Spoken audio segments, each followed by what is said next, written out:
ہم کریں گے ہر مظلوم کی حمایت۔ بسم اللہ الرحمن الرحیم، السلام علیکم، میں ہوں حرین فاطمہ اور آپ دیکھ رہے ہیں حمایتی نیوز HD چینل۔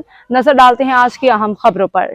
کراچی میں موسلادھار بارش اور اربن فلڈنگ کے بعد سندھ حکومت نے عام تعطیل کا اعلان کیا تھا، تاہم اس کے باوجود بیشتر افراد کو مجبوراً دفاتر میں جانا پڑا۔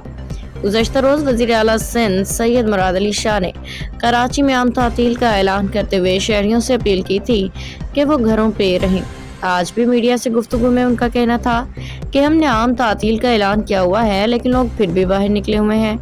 لوگوں کو خود بھی خیال رکھنا چاہیے، تعطیل کا مطلب ہے گھروں پہ رہیں۔ کراچی میں بارش کے باعث مختلف حادثات سے اموات کی تعداد 17 ہو گئی۔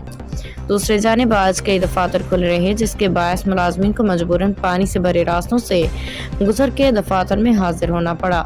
اس کا علاوہ روزانہ اجرت پہ کام کرنے والے مزدوروں، محنت کشوں کے لیے گھر پہ بیٹھنا ممکن نہیں تھا کیونکہ انہیں اپنے گھر والوں کا پیٹ بھی پالنا ہے۔